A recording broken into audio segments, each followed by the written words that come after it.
यात्री हूँ मैं जग में प्रभु जी, चलता हूँ मार्ग में तेरे, चलता हूँ मार्ग में तेरे। इन दिनों में अधिकांश लोग बहुत बड़े संकट के समय से गुजर रहे हैं। कोविड-19 नामक महामारी पूरे विश्व भर में फैले हुए हैं। काफ़ी तादाद में लोग इस बीमारी के चपेट में आकर बीमार हो गए हैं और कई सारे अपने जान गंवाए हैं। हजारों लाखों लोग देश विदेश में इस बीमारी से ग्रसित होकर अस्पतालों में भर्ती हैं। बहुत सारे लोगों के इलाज आजकल हो रहे हैं, काफ़ी सारे ठीक भी हो रहे हैं, लेकिन हमारे विचार में इतने बड़ी पैमाने की एक बीमारी शायद ही किसी के याद में हो जो सारे विश्व में फैले हुए कहानी में से किसी ने सुना हो। लेकिन ये एक सच्चाई है, एक वास्तविकता है। आज लोग इस बीमारी से परेशान हैं। केवल दिहाड़ी मजदूरी नहीं, व्यापारी लोग, छोटे छोटे दुकानदार और जो कारखाने चलाने वाले और किसान जो खेत में काम करते हैं, सभी इस बीमारी के चपेट में आए हैं या कहीं ना कहीं सबका काम धंधा बंद हो चुके हैं। 21 दिन से बढ़कर अब 40 दिन पूरे भारत के लोग अपने अपने घरों में रहने की हिदायत दी है। हमारे देश के प्रधानमंत्री और प्रदेश के मुख्यमंत्री और जितने भी अधिकारीगण हैं इस बात को हमें समझा रहे कि घर के अंदर रहकर ही हम इस बीमारी से बच सकते हैं। ये सच है।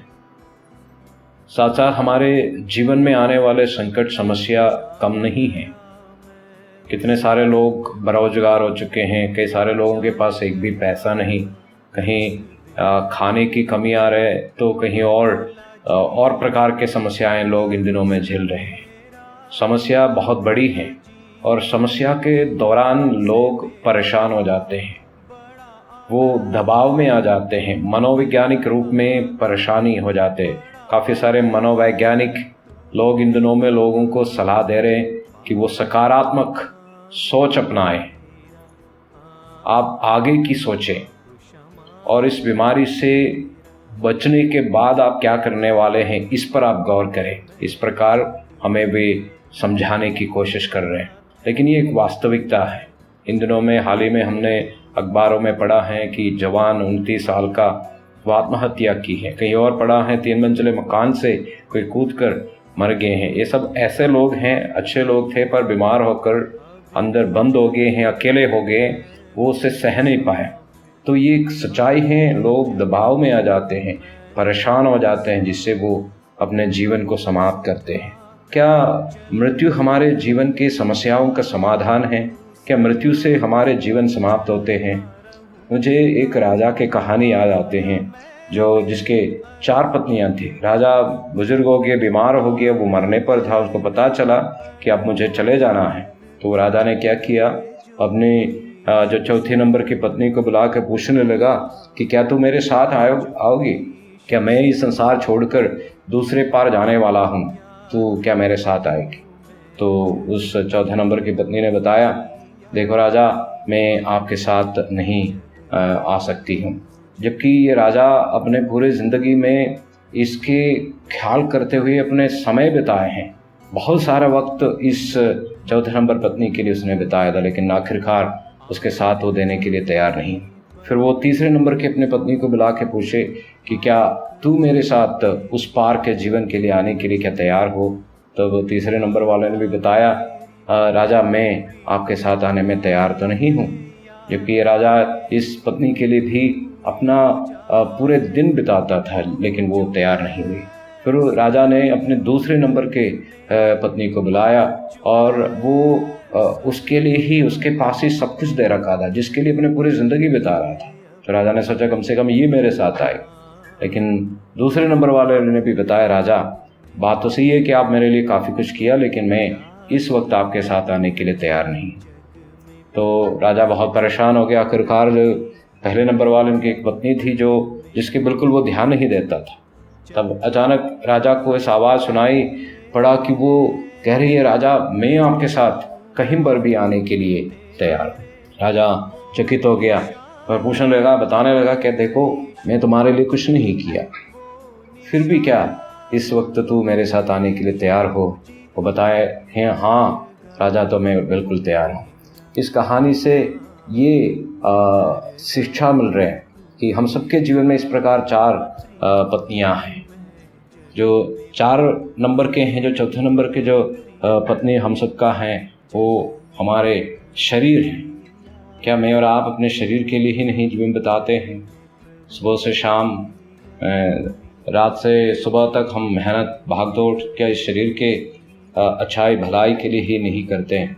लेकिन एक समय जब आएगा मेरे और आपके जीवन में शरीर हमारे साथ नहीं आएगा, हमारा काम नहीं आएगा। दूसरा है जो तीसरे नंबर के उनके जो पत्नी थी, जो राजा के, जो हमारे जीवन में हैं, वो हमारे काम धंधा हैं। सुबह से शाम हम इसी काम में लगे हुए, अपने नौकरी में, अपने कामकाज में, अपने व्यापार में, अपने बिजनेस में हम अपने समय बिताते हैं, हम पैसा कमाते हैं। लेकिन ये भी हमारे जीवन के अंतिम घड़ी में हमारे लिए काम आने वाले नहीं हैं। और फिर एक दूसरे नंबर के पत्नी के बाद हमने सुना जो राजा की थी, वो हमारे परिवार हैं, हमारे रिश्तेदार हैं, हमारे पत्नी और हमारे बच्चे, हमारे पति हैं, वो हैं हमारे दूसरे नंबर के पत्नी, जिसके लिए हम अपने पूरी ज़िंदगी बिताते हैं। उनके देखभाल के लिए हम सब कुछ दे देते हैं, लेकिन वो भी आखिरकार हमारा काम नहीं आते हैं।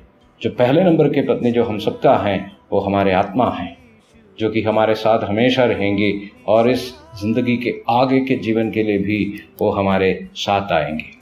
तो मैं और आप परेशान होकर, हताश होकर, निराश होकर ऐसे समय जो जीवन बिताते हैं सोचते हुए कि अब मुझे अपने आप को ख़त्म करना है, कि मैं इसमें से बच जाऊंगा, मृत्यु से मेरा सारे समस्या ख़त्म हो जाएंगे। लेकिन मेरे मित्रों, मृत्यु किसी भी समस्या का समाधान नहीं। मृत्यु के साथ हमारा जीवन समाप्त नहीं होते हैं। हमारे जो आत्मा हैं वो हमेशा के लिए जीवित रहते हैं, वो कभी ख़त्म नहीं हो सकते हैं। मैंने एक ऐसी घटना पढ़ा है, कोई जेलर का था जो कारागृह को, कैदियों को जो देखभाल करता था। अचानक उस एक रात, आधी रात में उस इलाके में भूडोल आए, भूकंप आए, जिसके कारण वो सारे इलाके हिल गए और कारागृह के दरवाजे सारे खुल गए। रात के समय था, तो जेलर ने सोचा सबके सब भाग छूटे होंगे, बच गए होंगे, कैदी सब इस कैद खाना से बच गए हैं।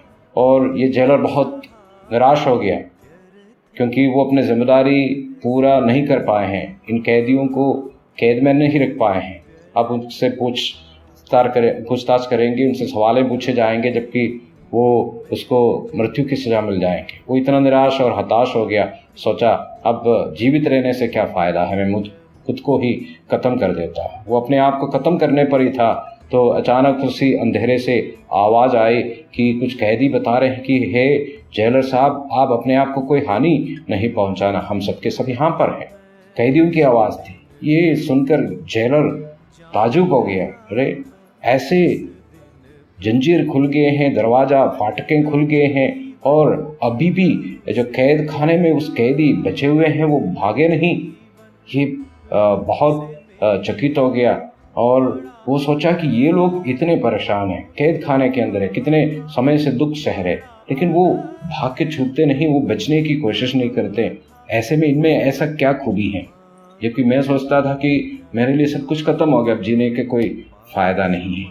तो सोचा इन लोगों के अंदर कुछ ऐसे खूबी हैं जो कि वो बचने का मौका भी नहीं मिला तो भी उसके लिए तैयार नहीं हुआ हो। ऐसे शांति उन सब के अंदर है, तो इनसे ही पूछते हैं। तो वो जेलर ने चिल्ला के पूछा, हे सज्जनों, मुक्ति पाने के लिए मैं क्या करूं? ऐसे तनाव भरे जीवन से, समस्या भरे, संकट भरे जीवन में मुझे किस बात से शांति मिलेगा? कैसे मैं मुक्ति पा सकता हूँ? तो ये जो कैदी जो शांत थे, जो भागे नहीं, वो लोग बताया कि तू प्रभु यीशु मसीह पर विश्वास कर, तू और तेरा घराना मुक्ति पाओगे। तो मित्रों, मैं आपसे ये कहना चाहता हूँ कि मेरे और आपके जीवन मृत्यु के साथ ख़त्म नहीं हुआ। मृत्यु के साथ किसी भी समस्या का समाधान नहीं होता। तनाव और दुख भरे जीवन में भी आशा का एक किरण है। एक सच्चे विश्वास से अगर आप आगे बढ़ते हैं, आपके जीवन में भी ये खुशी और शांति आप अनुभव कर पाएंगे, जिसके लिए सर्वशक्तिमान सृष्टिकर्ता ईश्वर आप सबको सहायता करें।